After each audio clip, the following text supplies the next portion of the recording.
एक नए वीडियो के साथ। और जैसा कि हम लोगों ने पिछली कक्षा में क्या बोलते हैं वर्क एनर्जी से रिलेटेड जितने भी क्वेश्चन कराए थे, उसके बाद क्या है आज नए चैप्टर स्टार्ट करते हैं।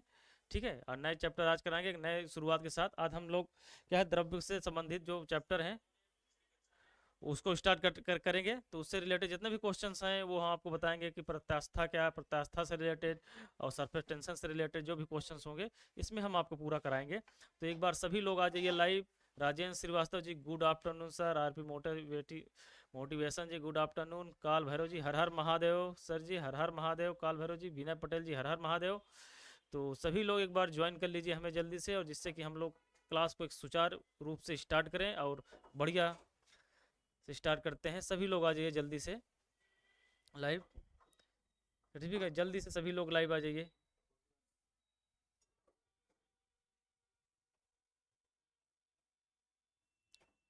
जल्दी से लाइव आ जाइए और कमेंट करके बताइए कि वॉइस क्लियर है। वॉइस क्लियर है भैया, जल्दी से सभी लोग लाइव आ जाइए।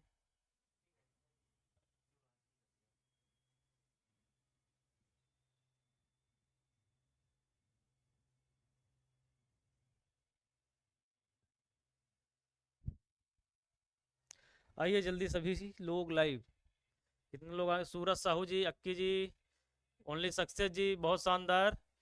Richa Rana good afternoon sir ji, good afternoon. चलिए सभी लोग, वॉइस क्लियर है ना सभी लोग को? हर हर महादेव अक्की जी, हर हर महादेव। आज महाशिवरात्रि का पावन पर्व है महादेव जी का। तो सभी को हमारी तरफ से हैप्पी शिवरात्रि सभी को। तो चलिए शुभारंभ करते हैं अपनी क्लास का। चलिए पहला क्वेश्चन हमारे सामने देखिए आ गया है।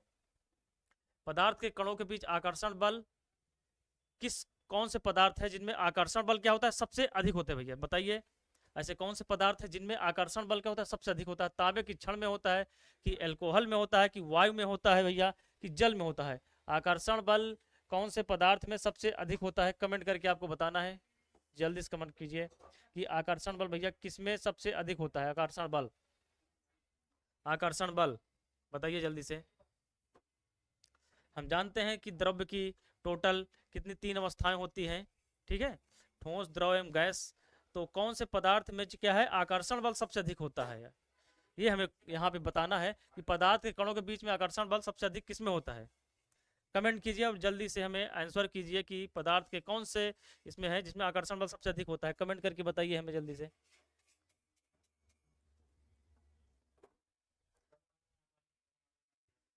चलिए भैया देखिए क्या है, तांबे की क्षण, एल्कोहल, वायु और जल।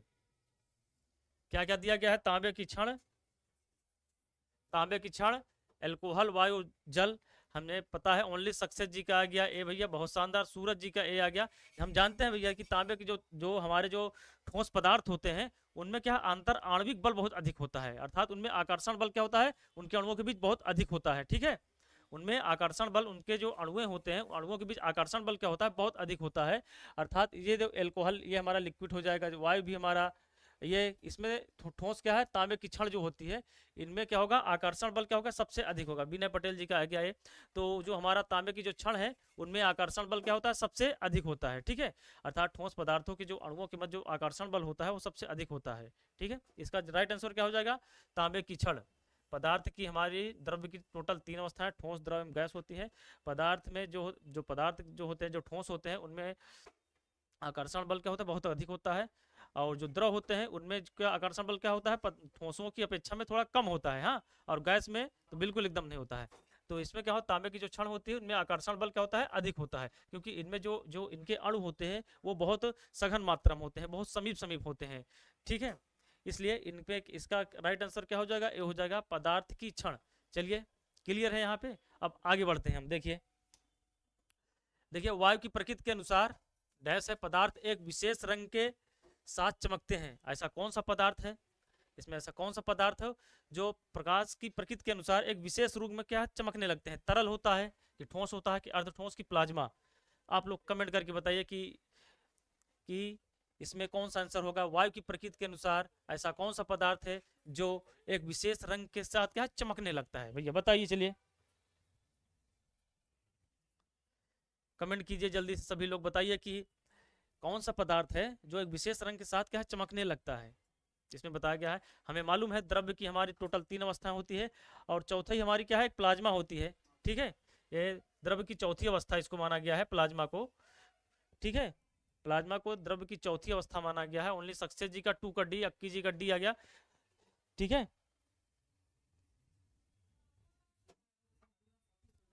ये बताइए, तो इसका जो जो हमारा प्लाज्मा होता है ये एक विशेष रंग के साथ क्या करना, चमकने लगता है। इसका राइट आंसर क्या होगा, डी हो जाएगा। प्लाज्मा पदार्थ की यह चौथी अवस्था होगी।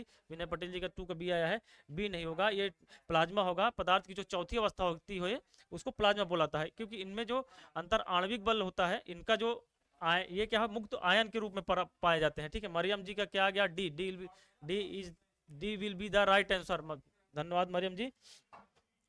अब जो एक गैस के अत्यधिक निम्न ताप पर गर्म करके, जो एक गैस को एक अत्यधिक निम्न ताप पर गर्म करके प्लाज्मा का निर्माण किया जाता है। प्लाज्मा कैसे बनाया जाता है, एक गैस को क्या है अत्यधिक निम्न ताप टेम्परेचर पर गर्म करके प्लाज्मा को बनाया जाता है। ठीक है भैया, यस सर, मरियम जी का बहुत शानदार। अक्की जी का भी आया, विनय पटेल जी का आया था, अक्की जी का डी आ गया, बहुत शानदार। सभी का राइट आंसर है। ये प्लाज्मा हमारा क्या होता है, ये पदार्थ की हमारी चौथी अवस्था है। ठीक है, ठीक है, ये आयनीकृत होती है। ठीक है, चलिए आगे बढ़ते हैं। अब बताइए इसका, किस वैज्ञानिक ने पदार्थ की प्रकृति के बारे में बुनियादी सिद्धांत प्रदान किया था। कमेंट करिए जल्दी से, कमेंट करके हमें बताइए कि किस वैज्ञानिक ने, भैया किस वैज्ञानिक ने पदार्थ की प्रकृति के बारे में बुनियादी सिद्धांत प्रदान किया था। पहला है डेमी क्रिस्टस ने, जार्ल डाल्टन ने, एंटोनी लेवोजियर ने, जोसेफ फ्रॉस्ट ने। तो कौन से वैज्ञानिक थे भैया, कमेंट करके आप हमें बताइए, जल्दी से बताइए भैया, जल्दी से सभी लोग कमेंट करके बताइए कि कौन से वैज्ञानिक थे भैया।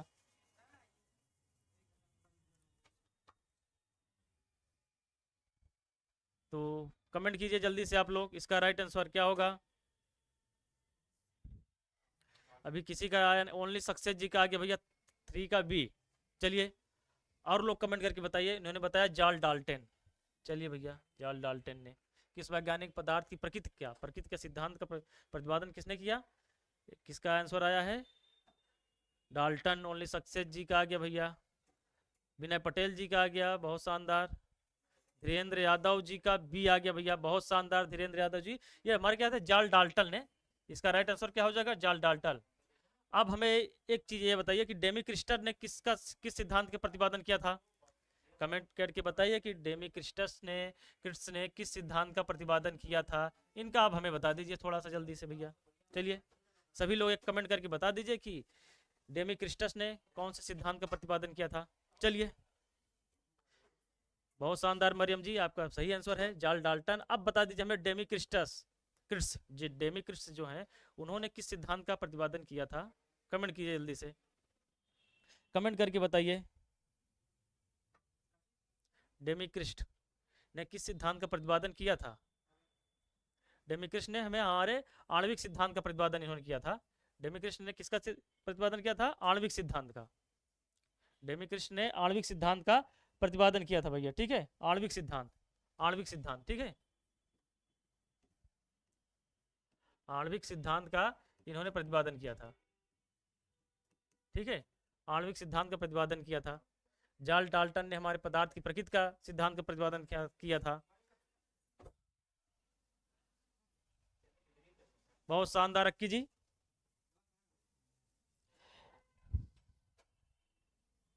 अब इसको बताइए आप, एंटोनी लियोजियर ने क्या दहन में ऑक्सीजन, दहन और श्वसन में ऑक्सीजन का इन्होंने खोज की थी। ठीक है, ठीक है भैया।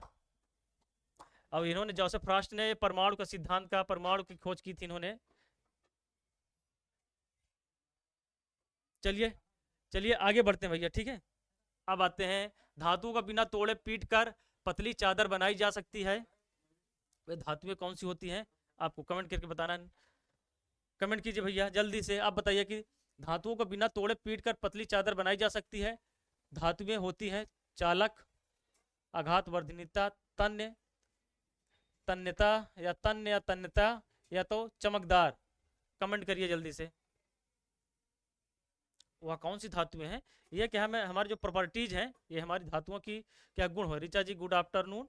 अब कमेंट करके आप बताइए हमें कि धातुओं को बिना तोड़े पीट कर पतली चादर बनाई जाती है, वह कौन सा गुण है धातुओं का, कमेंट करिए जल्दी से। ऋचा जी का आ गया सी। चलिए और लोग कमेंट करके बताइए कि इसका राइट आंसर क्या होगा।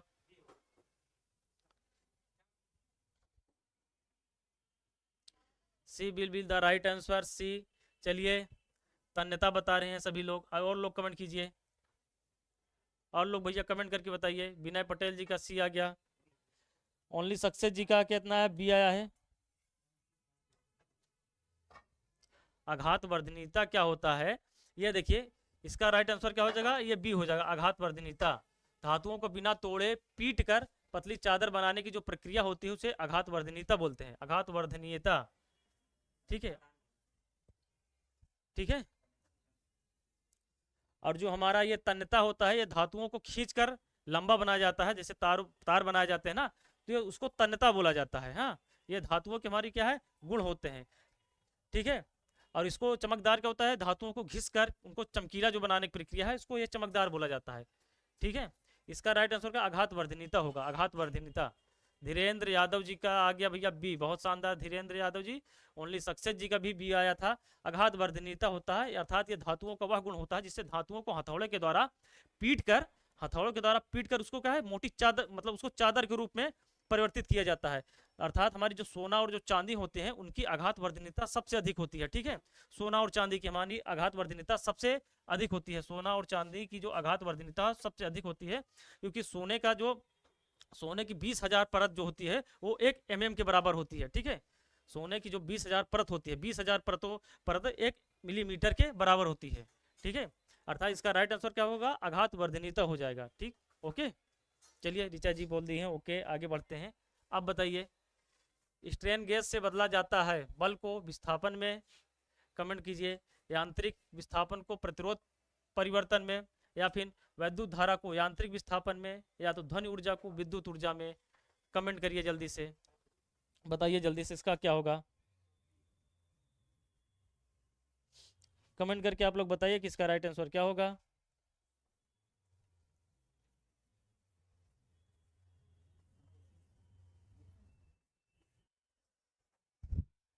स्ट्रेन गेज से बदला जाता है बल को विस्थापन में, यांत्रिक विस्थापन को प्रतिरोध परिवर्तन में।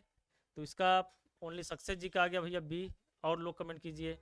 ओनली सक्सेस जी का आ गया बी भैया। चलिए, विद्युत धारा को यांत्रिक विस्थापन में या फिर ध्वनि ऊर्जा को विद्युत ऊर्जा में कन्वर्ट किया जाता है। विनय पटेल जी का बी आ गया, बहुत शानदार विनय जी। अक्की जी का भी बी आ गया, ऋचा जी का भी बी आ गया। इसका राइट आंसर क्या हो जाएगा, बी हो जाएगा। बी क्या हो जाएगा, राइट आंसर हो जाएगा। ये बी हमारा क्या होगा, सही होगा, इसका राइट आंसर हो जाएगा। यांत्रिक विस्थापन को प्रतिरोध परिवर्तन में हमारा जो है स्ट्रेन गेज से बदला जाता है। ठीक है, आरपी मोटिवेशन जी का भी बी आ गया, बहुत शानदार, सभी का सही आंसर है। चलिए आगे बढ़ते हैं। अब बताइए इसका, पूर्णतः प्रत्यास्थ वस्तुओं को प्रत्यास्थापन गुणांक कितना होता है। पूर्ण प्रत्यास्थ जो वस्तु है उसका प्रत्यास्थापन गुणांक कितना होता है, कमेंट करिए जल्दी से, बताइए। कमेंट करके भैया बताइए।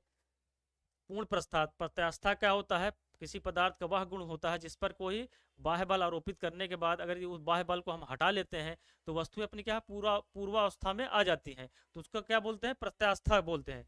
अर्थात वे जो वस्तुएं होती हैं जो अपनी पूर्वावस्था में आ जाती हैं उनको वो प्रत्यास्थ वस्तुएं कहलाती है। अर्थात और जो पूर्ण प्रत्यास्थ मतलब जो पूर्णतः प्रस्तास्थ हो जाए। मरियम जी का resistance change to the mechanical displacement, बहुत शानदार मरियम जी। अब बताइए इसका आप लोग, जो पूर्ण प्रस्तास्थ वस्तु को क्या होती है, अर्थात जब किसी वस्तु पर बाहरी फोर्स अप्लाई किया जाता है तो वस्तु क्या है अपनी अवस्था में पुनः लौट करना है, उसको क्या बोलते हैं, पूर्ण प्रत्यास्थ बोला जाता है। तो उसका मान कितना होता है ये पूछा गया है। विनय पटेल जी 6 का ए आया है, 0। चलिए और बताइए, मरियम जी का, ओजी वाले का सी, मरियम जी। चलिए आप लोग कमेंट कीजिए इसका राइट आंसर क्या होगा। ठीक है भैया, पूर्ण प्रस्तास्थ और पूर्ण सुघट्य दोनों एक ही हैं। अब इसमें पूछा गया पूर्ण प्रस्तास्थ का मान पूछा गया है, कितना होगा, आप लोग कमेंट करके हमें बताइए। सूरज जी का ए आया है, और बताइए सभी लोग बताइए कमेंट करके कितना होगा जल्दी से। तो इसका जो राइट आंसर हमारा हो जाएगा सी हो जाएगा, एक होगा। हाँ भैया,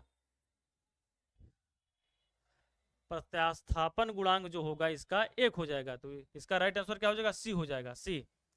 ठीक है, सी हो जाएगा इसका राइट आंसर। चलिए आगे बढ़ते हैं। अब इसको बताइए, धातु अपने जिस गुणधर्म के कारण शीट में परिवर्तित किए जा सकते हैं वह है प्रत्यास्था, सुघट्टता, तन्यता, आघातवर्धिता। बहुत शानदार, मरियम जी का एक आया है। चलिए और लोग बताइए अब इसका जल्दी से। प्रत्यास्था, सुघट्टता की, तन्यता की, आघातवर्धिता। कमेंट कीजिए आप लोग जल्दी से, 7 का क्या होगा, कमेंट करके आप लोग बताइए। धातु अपने जिस गुणधर्म के कारण शीट में परिवर्तित, शीट में परिवर्तित, शीट में परिवर्तित मतलब उसको चादरों के रूप में जो बनाया जाता है। ओनली सक्सेस जी का डी आ गया भैया, अक्की जी का डी, बहुत शानदार। सभी लोग का आंसर सही है। और लोग कमेंट कीजिए जल्दी से। इसका क्या हुआ, अभी बताया हमने, आघातवर्धिता, अर्थात यह धातुओं का यह गुण होता है जिसके कारण हथौड़े से इस धातुओं को पीट करके चादरों के रूप में परिवर्तित किया जाता है, उन्हें क्या बोलते हैं, आघातवर्धिता बोला जाता है। और तन्यता क्या होता है, जिनको क्या लंबी तारों के रूप में खींच कर लंबे तारों के रूप में बनाया जाता है, उसको तन्यता बोला जाता है। अर्थात ये धातुओं का गुण होता है, प्रॉपर्टीज होता है। ठीक है, और क्या होगा, प्रत्यास्था बताइए हमको आपको, या पदार्थ का गुण होता है जिसके कारण उसमें कोई बाहरी बल अगर अप्लाई करते हैं तो वह बल हटा लेने पर अपनी पूर्वावस्था में आ जाती है, उसको प्रत्यास्था बोला जाता है। जैसे हमारे जो स्प्रिंग हो गई वो क्या है, प्रत्यास्था कहलाती है। ठीक है, आ गया विनय पटेल जी का आया है भैया, ऋचा जी का आ गया, ओनली सक्सेस जी, अक्के जी, मरियम जी, सभी का आ गया, बहुत शानदार। चलिए आगे बढ़ते हैं। अब बताइए इसका, स्पार्ट वेल्डिंग उन लौह एवं अलौह धातु चादरों पर की जाती है जिसकी मोटाई होती है। स्पॉट वेल्डिंग बताइए, कमेंट कीजिए जल्दी, बताइए, कमेंट कीजिए जल्दी से।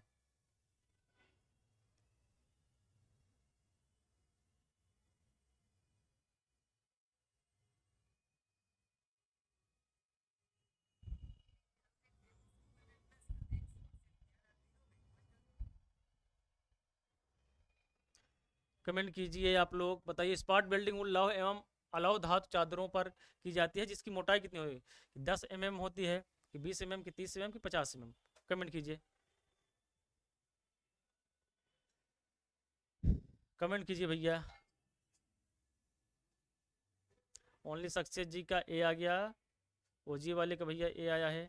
और लोग कमेंट करके बताइए कि इसका क्या होगा। इसका जो हमारा राइट आंसर हो जाएगा वो हमारा ये क्या हो जाएगा, ए हो जाएगा। स्पॉट वेल्डिंग के लिए जो है 10 mm की जो जो उसकी छड़ होती है, उसकी जो राड होती है, चादर की जो मोटाई होती है 10 mm की होती है। ऋचा जी का गया, बहुत बढ़िया। अक्की जी के भी ए आया है, बहुत शानदार। आगे बढ़ते हैं अब। चलिए इसका बताइए आप, बिना भंजक बिना ब्रेकिंग के पदार्थ की विकृत होने की योग्यता कहलाती है लचीलापन, सर्कन, मुष्टफन या प्रत्यास्थापन। इसका राइट आंसर बताइए।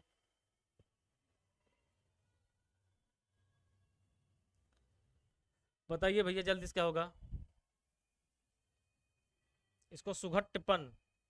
चलिए कमेंट करके बताइए आप लोग, इसका राइट आंसर क्या होगा।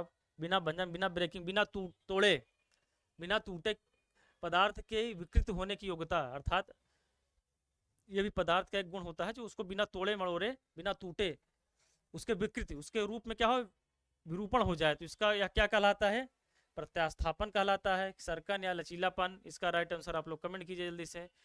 9 का आ गया भैया डी, ऋचा जी का डी, अक्की जी का डी। और लोग कमेंट करके बताइए कि इसका राइट आंसर क्या होगा जल्दी से।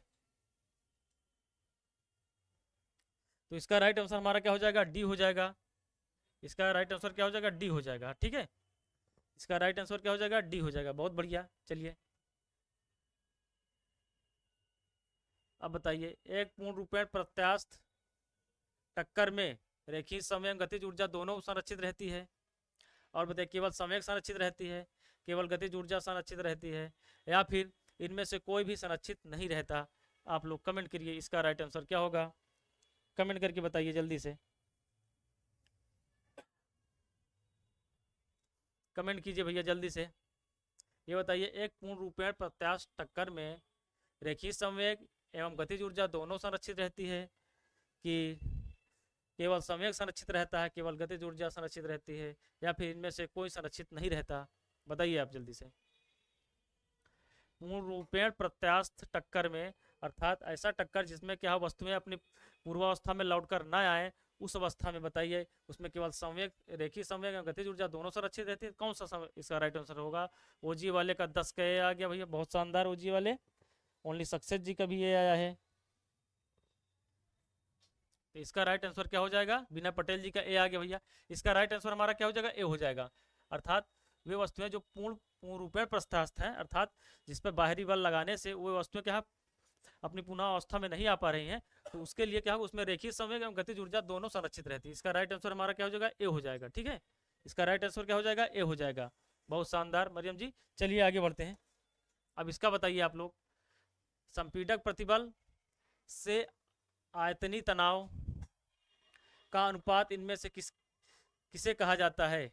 कमेंट करिए जल्दी से कि यंग का मापांक, अपरूपण मापांक, पासो का नियम है, प्रत्यास्था का बल्क मापांक। कमेंट करिए जल्दी से, इसका राइट आंसर क्या होगा? इसका राइट आंसर क्या होगा? कमेंट करके आप बताइए।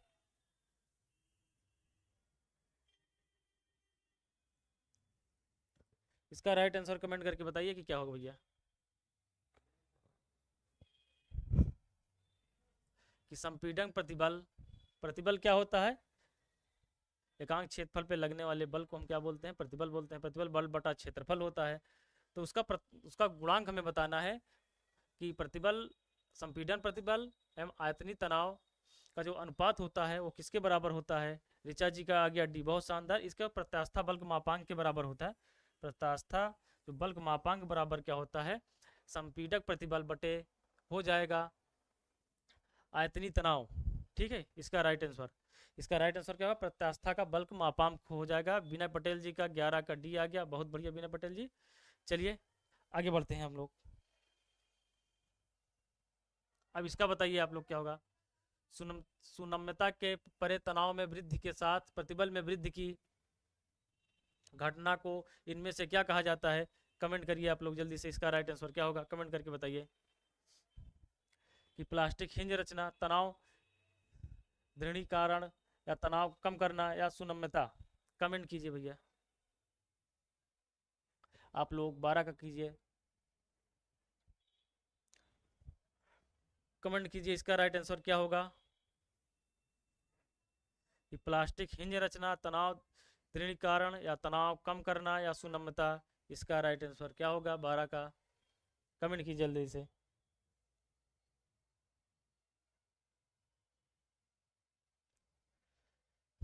बी आया भैया, बी आ गया। ओनली सक्सेस जी का बी आया, ओजीए वाले का। तो इसका राइट आंसर क्या? तनाव दृढ़ीकरण जो होता है, इसका क्या हो जाएगा? राइट आंसर हो जाएगा। ठीक है, सुनम्यता के परे तनाव में वृद्धि के साथ प्रतिबल में वृद्धि घटनाओं को इनमें से तनाव दृढ़ीकरण कहलाता है। ठीक है, इसका राइट आंसर क्या हो जाएगा? बी हो जाएगा। आगे बढ़ते हैं। अब बताइए, निम्न में से किसके लिए संकुचन अलाउंस अधिक है?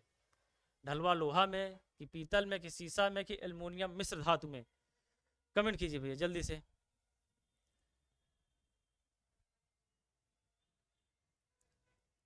निम्न में से किसके लिए संकुचन अलाउंस सबसे अधिक होता है?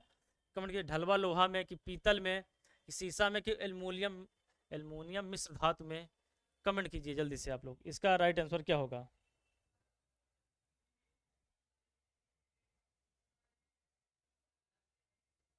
विनय पटेल जी का डी आ गया, एल्युमिनियम मिश्र धातु में। और लोग कमेंट कीजिए भैया जल्दी से, इसका राइट आंसर क्या होगा? कमेंट करिए आप लोग जल्दी से।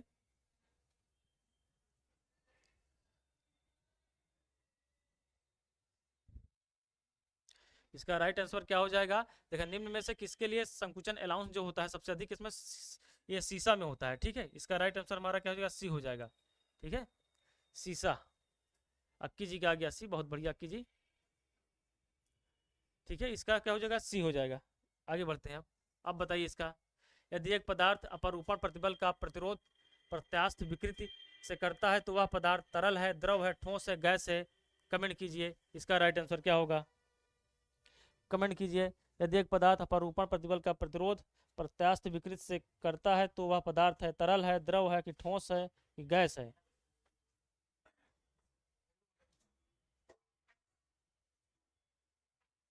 देखिए इसमें कहने का तात्पर्य है कि यदि यदि एक पदार्थ अपरूपण प्रतिबल का प्रतिरोध करता है, अपरूपण प्रतिबल अर्थात अपने आकृति में परिवर्तन का जो हो वह विरोध करता है, वह पदार्थ कौन सा है, वह पदार्थ कौन सा होगा कि यदि एक पदार्थ अपरूपण प्रतिबल का प्रतिरोध करता है, अर्थात वह कौन सा पदार्थ है, ठीक है, जो अपने आकृति का परिवर्तन का क्या कर रहा है, विरोध कर रहा है। यही उसमें पूछा गया है सिंपल सा, वह तरल पदार्थ होता है कि द्रव है कि ठोस है कि गैस है, एकदम सिंपल सा है।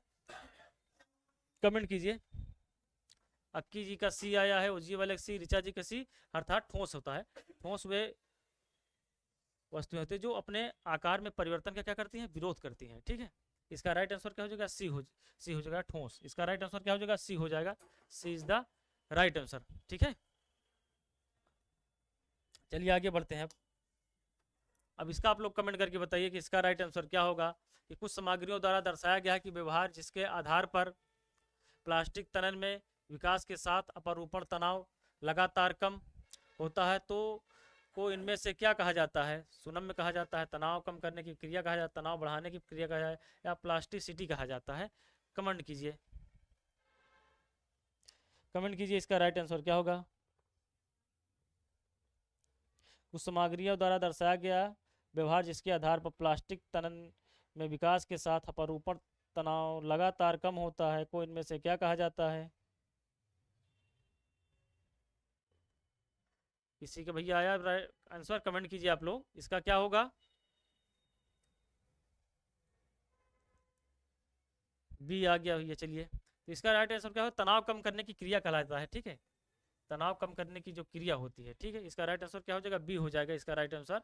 प्लास्टिसिटी क्या होती है, पदार्थ का वह गुण होता है जिसके कारण किसी वस्तु पर अगर फोर्स अप्लाई करते हैं तो अपनी पूर्वावस्था में नहीं आती है, उसको प्लास्टिसिटी बोला जाता है।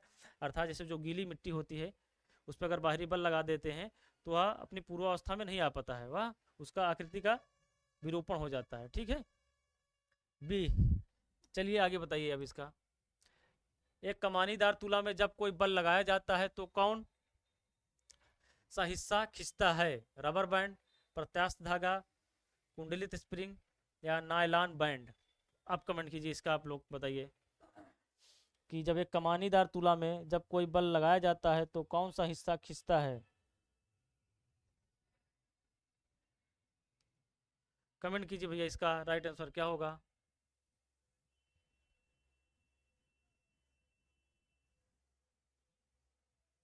अक्की जी का सी आ गया, कुंडलित स्प्रिंग। और लोग कमेंट कीजिए। ओजी वाले का बी आया है, विनय पटेल जी का बी आया है।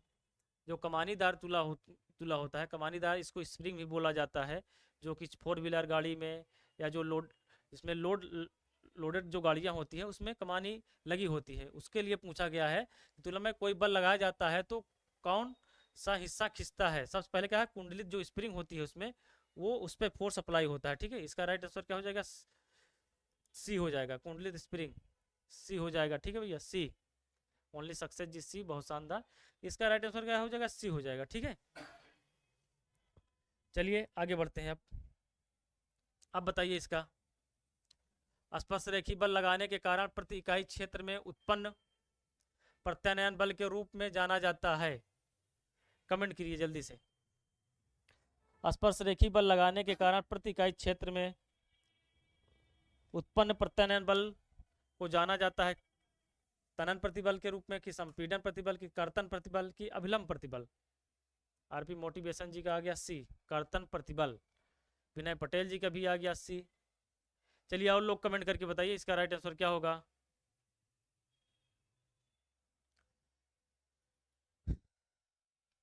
स्पर्श रेखी बल लगाने के कारण प्रति इकाई क्षेत्र में उत्पन्न प्रत्यानयन बल के रूप में जाना जाता है संपीड़न प्रतिबल। और बताइए तनन प्रतिबल, कर्तन प्रतिबल, अभिलंब प्रतिबल। कमेंट कीजिए इसका राइट आंसर क्या होगा। ओनली सक्सेस जी, सी जी। इसका क्या हो जाएगा, कर्तन प्रतिबल हो जाएगा, ठीक है, कर्तन प्रतिबल, ठीक है। इसका राइट आंसर क्या होगा, कर्तन प्रतिबल। इसका सी क्या हो जाएगा हमारा, सही हो जाएगा कि स्पर्श रेखी बल लगाने के कारण प्रति इकाई क्षेत्र में प्रत्यानयन बल के कारण बल के रूप में जाना जाता है, किसको, कर्तन प्रतिबल को जाना जाता है। इसका राइट आंसर हमारा क्या हो जाएगा, सी हो जाएगा। सी क्या हो जाएगा हमारा, सही आंसर हो जाएगा सी, कर्तन प्रतिबल। अब इसका कमेंट कीजिए जल्दी से। मिट्टी का तेल लालटेन की बत्ती में इनमें से किस गुण के कारण ऊपर चढ़ता है? कमेंट कीजिए। बहुत शानदार है प्रश्न, आप लोग इसका बताइए।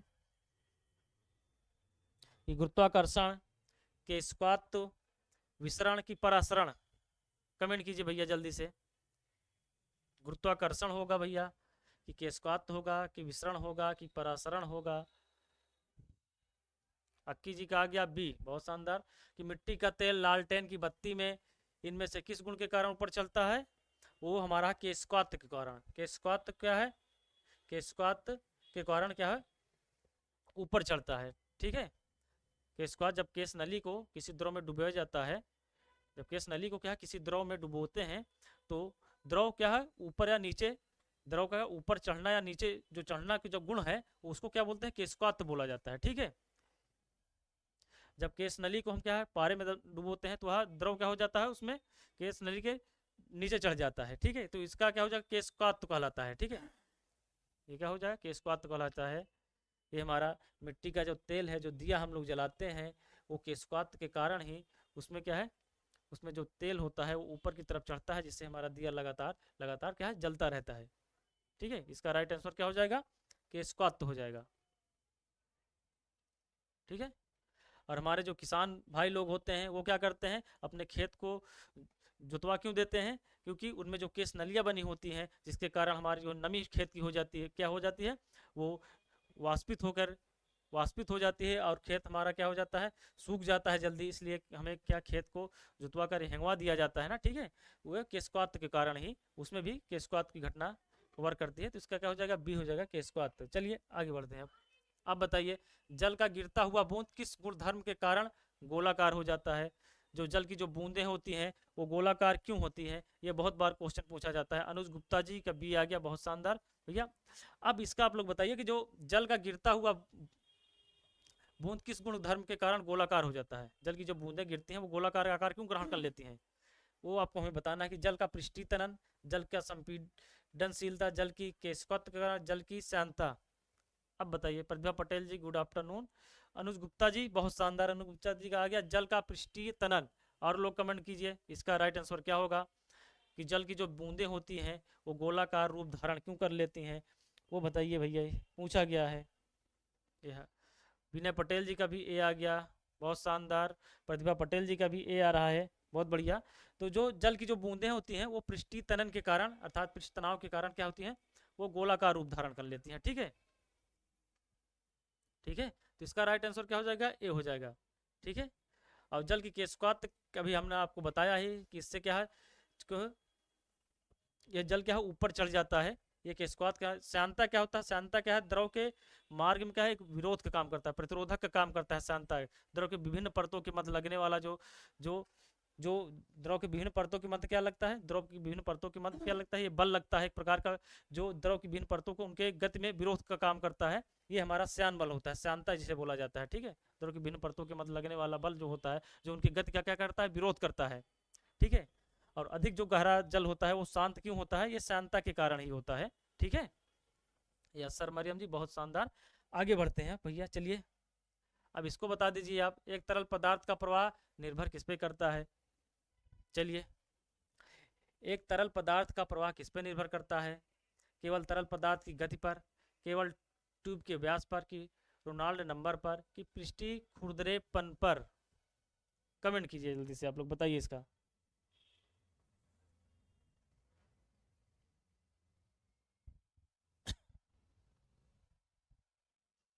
कमेंट कीजिए आप लोग इसका, 20 का आप लोग कमेंट करके बताइए भैया इसका राइट आंसर क्या होगा। कि एक तरल पदार्थ का प्रवाह किस पर निर्भर करता है? केवल तरल पदार्थ की गति पर, केवल ट्यूब के व्यास पर, ट्यूब का व्यास जो होता है। विनय पटेल जी का ए आया है, अनुज गुप्ता जी का ए, ओजीए वाले का सी आया है, बहुत शानदार। ओजीए, इसका राइट आंसर क्या है? रोलांड नंबर को, नंबर पर डिपेंड करता है, जिसको एनआर से डिनोट करते हैं, एनआर। ठीक है। ठीक है। एनआर से डिनोट किया जाता है, रोनाल्ड नंबर किससे? प्रतिभा पटेल जी का सी अगर रोलांड नंबर से डिनोट करते हैं। यह क्या है, एक संख्या होती है जिससे पता चलता है कि पाइप में तरल पदार्थ का प्रवाह किस प्रकार का हो रहा है। ठीक है। यह एक नंबर होता है जिससे पता चलता है जो पाइप में जो प्रवाह होता है जल का, वो किस प्रकार हो रहा है। अगर इस एनआर अर्थात रोनाल्ड नंबर का अगर संख्या अधिक होगी तो प्रवाह जो हमारा होगा विक्षुब्ध प्रवाह अर्थात अशांत प्रवाह कहलाएगा। अगर कम होगा तो वो शांत प्रवाह कहलाएगा। ठीक है, ये हमारा रोनाल्ड नंबर पे डिपेंड करता है कि किसी पाइप में जो प्रवाह होती है वो किस प्रकार का उसका नेचर है, ये हमें इससे पता चलता है रोनाल्ड नंबर के सारा। इसको एनआर से डिनोट किया जाता है। यदि इसका जो मान अधिक होगा तो धारा हमारा क्या होगा, अशांत होगी। ठीक है, अधिक कम होगा तो धारा हमारी क्या शांत होगी। ठीक है, अब बताइए इसका, चलिए अगला क्वेश्चन। निम्न से क्या प्रति इकाई लंबाई के रूप में भी परिभाषित किया जाता है? सतह तनाव, दाब क्षमता, केस्कॉत या सांता? कमेंट कीजिए, इसका राइट आंसर क्या होगा। कमेंट कीजिए भैया, इसका राइट आंसर क्या होगा। निम्न में से क्या बल प्रति इकाई लंबाई के रूप में परिभाषित किया जाता है?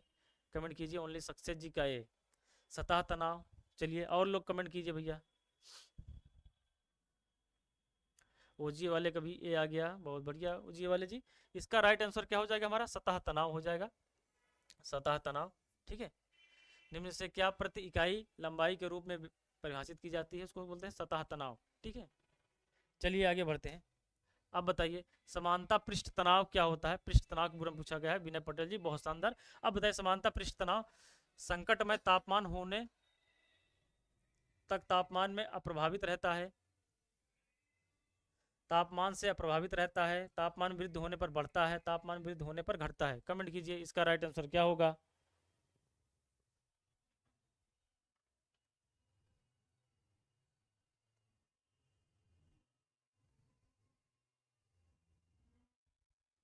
बताइए इसका, मरियम जी, सरफेस टेंशन, बहुत शानदार मरियम जी। अब इसका आप लोग कमेंट कीजिए, इसका 22 का समानता जो पृष्ठ तनाव होता हमारा क्या होता है, तापमान वृद्धि होने पर घटता है। मीना पटेल जी का डी आ गया, अक्की जी का डी आ गया, बहुत बढ़िया।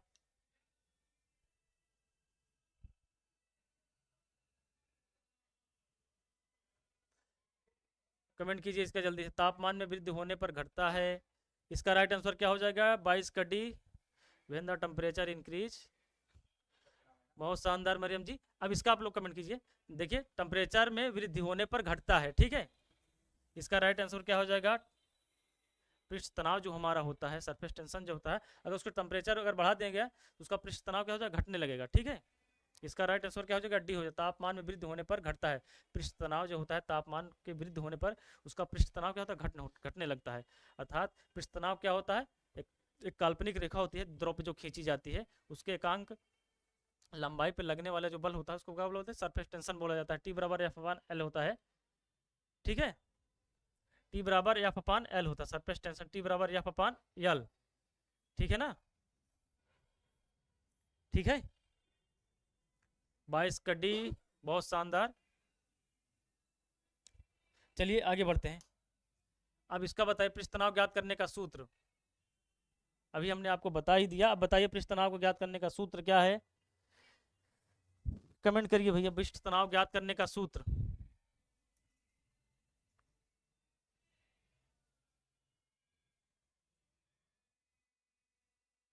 लंबाई बटे बल, लंबाई गुणे बल गुणे लंबाई की बल बटे लंबाई या बल गुणे दूरी। कमेंट कीजिए, कमेंट कीजिए भैया जल्दी से आप लोग, इसका राइट आंसर क्या होगा। तो इसका सी बोल दिए भैया, अक्की जी का सी आ गया। और लोग कमेंट कीजिए कि इसका राइट आंसर क्या होगा। सरफेस टेंशन टी बराबर एफ अपान एल होता है, एफ अपान एल।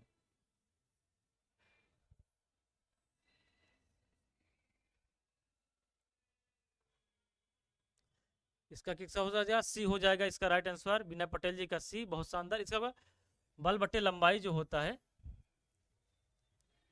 टी बराबर एफ अपान एल होता है, टी बराबर एफ अपान एल होता है। ठीक है, बल बटे लंबाई अर्थात इसका मात्रक क्या हो जाएगा, न्यूटन,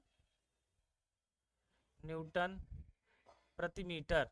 इसका मात्रक क्या हो जाएगा, न्यूटन प्रति मीटर हो जाएगा। ठीक है, चलिए आगे बढ़ते हैं। अब बताइए पृष्ठ तनाव ज्ञात करने का सूत्र इसमें पूछा गया है, इसका पृष्ठीय ऊर्जा बटे क्षेत्रफल, ये हो जाएगा। आगे बढ़ते हैं, चलिए अब इसका बताइए संतृप्त जल वाष्प के चाप अर्थात दबाव को क्या कहा जाता है, जलीय तनाव, पृष्ठ तनाव, निरपेक्ष चाप या आंशिक चाप या दबाव। कमेंट करिए जल्दी से। Mariyam ji, C will be the right answer. अब ये वाला कमेंट करके बताइए भैया क्या होगा।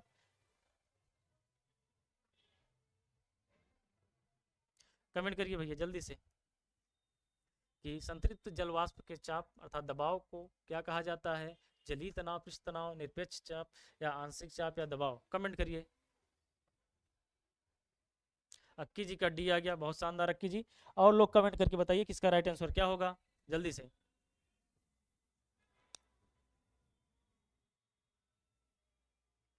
कमेंट करके बताइए कि और लोग इसका राइट आंसर क्या होगा।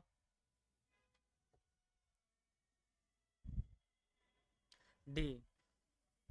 चलिए भैया इसका राइट आंसर क्या हो जाएगा, आंशिक चाप या दबाव। इसका राइट आंसर होगा भैया। काल भैरव जी का आ गया, हर हर महादेव काल भैरव जी। ठीक है, आज आपका ही दिन है, काल भैरव जी का ही दिन है, महादेव का दिन है आज। ठीक है, तो इसका क्या हो जाएगा, आंशिक चाप। डी हो जाएगा इसका राइट आंसर। ठीक है, प्रतिभा पटेल जी का, ओनली सक्सेस जी, बहुत शानदार सभी का। चलिए आगे बढ़ते हैं। अब इसका बताइए दबाव को एसआई इकाई क्या होती है, ये कमेंट करना है।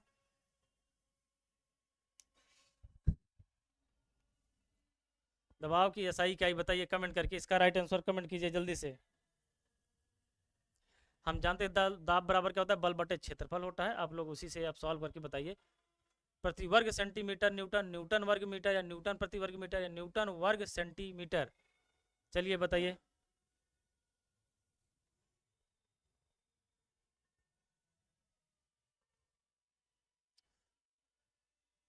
कमेंट कीजिए भैया। 26 का सी आ रहा है, 26 का सी आ गया भैया। मरियम जी का सी, विनय पटेल जी का सी। दाब बराबर हम जानते हैं कि ना, दाब बराबर बल बटे क्षेत्रफल होता है। दाब बराबर क्या होता है, बल बटे क्षेत्रफल। बल बटे क्षेत्रफल होता है। ठीक है, न्यूटन प्रति क्षेत्रफल का मीटर वर्ग हो जाएगा। इसका कितना हो जाएगा, सी हो जाएगा। सी हमारा क्या हो जाएगा, राइट आंसर हो जाएगा। इसका राइट आंसर क्या हो जाएगा, सी हो जाएगा। प्रतिभा पटेल जी, विनय पटेल जी, मरियम जी, बहुत बढ़िया, सभी का राइट आंसर है। इसका क्या हो जाएगा, सी हो जाएगा। ठीक है, दाब बराबर बल बटे क्षेत्रफल से। चलिए भैया अब बताइए इसका, वायुमंडलीय दबाव को मापने के लिए किस उपकरण का प्रयोग किया जाता है। चलिए कमेंट करिए जल्दी से। वायुमंडलीय दबाव को मापने के लिए किस उपकरण का उपयोग किया जाता है बताइए। लैक्टोमीटर, बैरोमीटर, थर्मोमीटर या मल्टीमीटर। लैक्टोमीटर, बैरोमीटर, थर्मामीटर या फिर मल्टीमीटर। कमेंट कीजिए आप लोग जल्दी से। इसका राइट आंसर क्या होगा। वायुमंडलीय दबाव को मापने के लिए किसका उपयोग किया जाता है, वायुमंडलीय दाब को।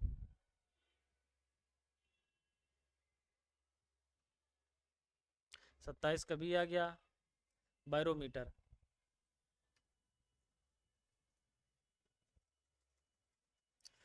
कमेंट कीजिए भैया जल्दी से सभी लोग। इसका क्या हो गया, बैरोमीटर। बैरोमीटर के द्वारा क्या करते हैं हम, वायुमंडलीय दाब को मापा जाता है भैया। चलिए अब बताइए लैक्टोमीटर के द्वारा क्या मापा जाता है। कमेंट करिए जल्दी से सभी लोग। बी, मरियम जी का B will be the right answer, बहुत शानदार मरियम जी। प्रतिभा पटेल जी का भी आ गया। अब बताइए लैक्टोमीटर के द्वारा क्या मापा जाता है, कमेंट कीजिए। लैक्टोमीटर के द्वारा कमेंट कीजिए सभी लोग, देखते हैं किसका आता है। लैक्टोमीटर के द्वारा क्या मापा जाता है, और थर्मामीटर के द्वारा क्या मापा जाता है, ये भी कमेंट कर दीजिए आप लोग। चलिए कमेंट कर दीजिए भैया जल्दी से।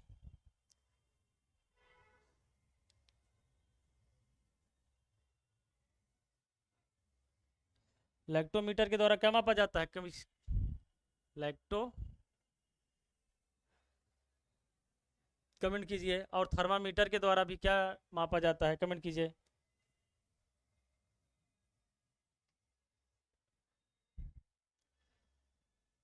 विनय पटेल जी का मिल्क, ओनली सक्सेस जी का दूध आया है। चलिए देखिए लैक्टोमीटर के द्वारा क्या क्या मापा जाता है, जो मिल्क हमारा जो दूध होता है उसकी शुद्धता मापा जाता है। ठीक है, लैक्टोमीटर के द्वारा मिल्क, बहुत शानदार मरियम जी। अब थर्मामीटर के द्वारा क्या मापा जाता है,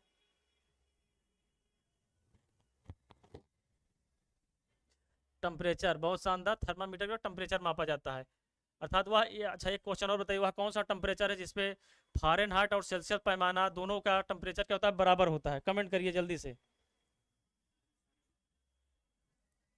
वह कौन सा फीवर बहुत शानदार, टेम्परेचर मापा जाता है।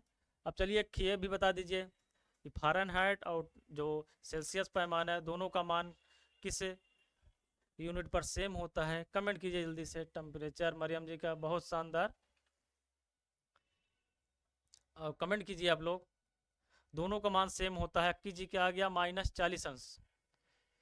ठीक है, -40°। बहुत शानदार अक्की जी, सबसे पहले इन्होंने आंसर किया। ठीक है, ओजी वाले का 40 आ गया, बहुत शानदार। जो सेल्सियस पैमाने और फ़ारेनहाइट पैमाने पे जो टेम्परेचर होता है दोनों का सेम कब होता है? 40° तापमान पर दोनों का टेम्परेचर क्या होता है? सेम होता है भैया। ठीक है, -40° पर। ठीक है, दोनों का मान क्या होता है? सेम होता है। ठीक है, एक स्वस्थ मनुष्य का जो टेम्परेचर कितना होना चाहिए? कमेंट करिए आप लोग, ये भी बता दीजिए आप, कमेंट कीजिए जल्दी से।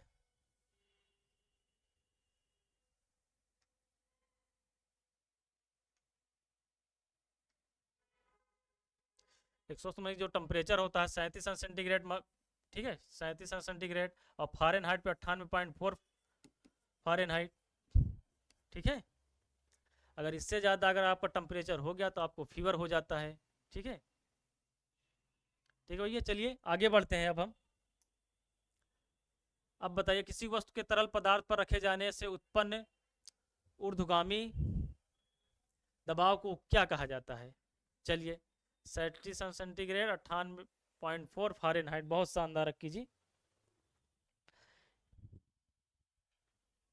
अब आप लोग कमेंट करके बताइए हमें कि किसी वस्तु के तरल पदार्थ पर रखे जाने से उत्पन्न ऊर्ध्वगामी दबाव को क्या कहा जाता है? बाइंड फोर्स, अप्लाइड फोर्स, या फ्रिक्शनल फोर्स, या ग्रेविटेशनल फोर्स? कमेंट कीजिए। ओनली सक्सेस जी का आ गया ए भैया, और लोग कमेंट कीजिए।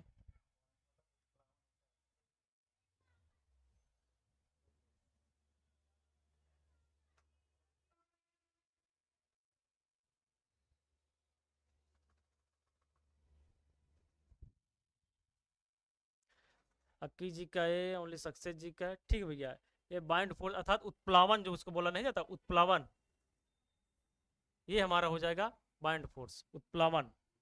28 का है प्रतिभा पटेल जी का, बहुत शानदार। ठीक है, बीना पटेल जी का भी ए आया है। अब आगे बढ़ते हैं भैया, चलिए बताइए इसका। बर्फ पानी पर तैरती है क्योंकि इसका घनत्व, आपने देखा होगा कि बर्फ जो है पानी पर तैरती है। वो पानी पर क्यों तैरती है बताइए? कि पानी के समान होता है, पानी से अधिक होता है, शून्य होता है, पानी से कम, उसका जो घनत्व होता है वो हमें बताना है यहाँ पे कि जो जो हमारी बर्फ होती है वो पानी पर क्यों तैरती है? कमेंट कीजिए जल्दी से, कमेंट कीजिए भैया जल्दी सभी लोग। बर्फ जो है पानी पर क्यों तैरती है बताइए? जो उसका घनत्व होता है पानी के समान होता है, इसलिए तैरती है। अब ये बताइए, पानी से अधिक होता है, या शून्य होता है, या फिर पानी से कम होता है? क्योंकि रिवीजन जी का आ गया डी भैया, पानी से कम होता है। इसका राइट आंसर क्या हो जाएगा? डी हो जाएगा। बर्फ पानी पे क्यों तैरती है? क्योंकि उसका जो घनत्व होता है वो पानी से क्या होता है? कम होता है, इसीलिए वह तैरेगी। अगर उसका घनत्व अधिक होगा तो वो क्या हो? डूब जाएगी। ठीक है, अगर उसका घनत्व अधिक हो जाएगा, घनत्व अगर अधिक होता है, जिन वस्तुओं का घनत्व पानी से अधिक होता है वो वस्तुएं क्या होती हैं? पानी में डूब जाती हैं, और जिनका कम होता है वो पानी पर तैरती रहती है आसानी से। तो इसका राइट आंसर क्या हो जाएगा? हमारा क्या हो जाएगा? डी हो जाएगा। डी हमारा क्या हो जाएगा? राइट आंसर हो जाएगा, क्योंकि इसका जो घनत्व होता है वो पानी से कम होता है। इसका राइट आंसर क्या हो जाएगा? डी हो जाएगा। प्रतिभा पटेल जी का डी आ गया, ओनली सक्सेस जी की रिवीजन जी, बहुत शानदार विनय पटेल जी। चलिए आगे बढ़ते हैं। अब इसको बताइए, पानी के ऊपर की ओर तरफ लगाया गया बल क्या कहलाता है? चलिए बताइए। गुरुत्वाकर्षण शक्ति, घनत्व, उत्प्लावन बल, या घर्षण?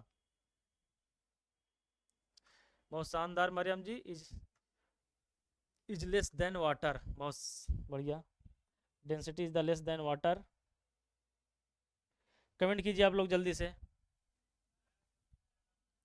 अब इसका बताइए कि पानी के ऊपर ऊपर की तरफ लगाया गया बल क्या कहलाता है? अर्थात जब किसी वस्तु को पूर्ण या आंशिक रूप से किसी द्रव में डुबोया जाता है तो द्रव के द्वारा क्या है? ऊपर की तरफ बल, फोर्स लगता है, बल कार्य करता है। उस बल को हमें बताना है कि वह बल कौन सा है। ये हमारा आर्किमिडीज का सिद्धांत भी है। ठीक है, जब किसी द्रव, जब किसी वस्तु को द्रव में पूर्ण या आंशिक रूप से डुबोया जाता है, ठीक, इसका राइट आंसर क्या हो जाएगा? क्विक रिवीजन जी का आ गया सी। ओनली सक्सेस जी उत्प्लावन बल होगा, अर्थात द्रव के द्वारा जो फोर्स अप्लाई किया जाता है वो उत्प्लावन बल कहलाता है। ठीक है, जो उसको उस वस्तु को ऊपर की तरफ ढकेलता है उसको क्या बोलते हैं? उत्प्लावन बल बोला जाता है। ठीक है, आर्किमिडीज का हमारा सिद्धांत क्या है? जब किसी वस्तु को पूर्ण या आंशिक रूप से किसी द्रव में डुबोया जाता है तो उसके भार में क्या होती है? कमी महसूस होती है। वह जो कमी होती है वस्तु द्वारा हटाए गए भार के बराबर होती है। ठीक है, ये हमारा आर्किमिडीज का क्या है? सिद्धांत है। ठीक है, अब आगे बढ़ते हैं। चलिए, क्लियर है यहाँ पे सभी को? उत्प्लावन बल क्यों हुआ, आर्किमिडीज का सिद्धांत भी हमने बता दिया आपको, क्लियर है ना? चलिए आगे बढ़ते हैं। अब इसका बता दीजिए आप। संपीड़नों का निर्माण उस स्थान पर होता है जहां वायु दाब शून्य होता है, कम होता है, उच्च होता है या अनंत होता है। कमेंट कीजिए भैया, कमेंट कीजिए। अब इसका बताइए आप लोग सभी। संपीड़नों का निर्माण उस स्थान पर होता है जहां वायु दाब क्या होता है? कमेंट कीजिए। बहुत शानदार मैडम जी। अब इसका आप लोग बता दीजिए जल्दी से में क्या होगा?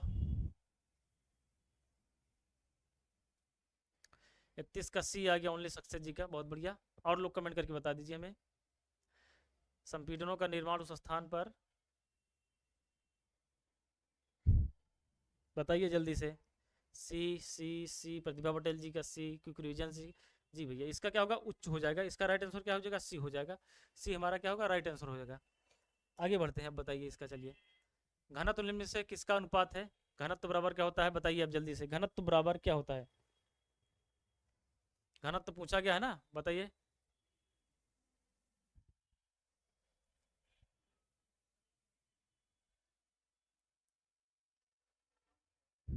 घनत्व बराबर क्या होता है? द्रव्यमान बटे आयतन होता है हमारा। ये इसका राइट आंसर क्या हो जाएगा? बी हो जाएगा। घनत्व बराबर क्या होगा? द्रव्यमान बटे आयतन होता है। 32 का बी, बहुत शानदार। इसका घनत्व बराबर क्या हो जाएगा? द्रव्यमान बटे आयतन। ठीक है, घनत्व बराबर क्या हो जाएगा? द्रव्यमान बटे आयतन। चलिए, अब इसका बताइए आप लोग। बहुत शानदार। क्विक रिवीजन जी का बी आ गया, मरियम जी का ओनली सक्सेस जी, बहुत शानदार। सभी का आंसर बहुत सही है। अब इसका बताइए, यदि आप एक गिलास को पानी और बर्फ से पूरी तरह भरते हैं और बर्फ पूरी तरह गल जाती है तो क्या होगा? चलिए अब बताइए। सारी बर्फ तली में बैठ जाएगी। बर्फ गलने के साथ साथ जलस्तर कम होता जाएगा, जलस्तर पूर्ववत रहेगा या जल बाहर बहने लगेगा। कमेंट कीजिए आप लोग। इसका 33 का कमेंट करके बताइए कि इसका क्या होगा।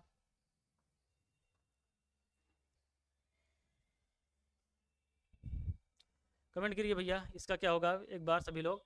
यदि आप एक गिलास को पानी और बर्फ से पूरी तरह भरते हैं और बर्फ पूरी तरह गल जाती है तो क्या होगा? प्रतिभा पटेल जी का सी आ गया।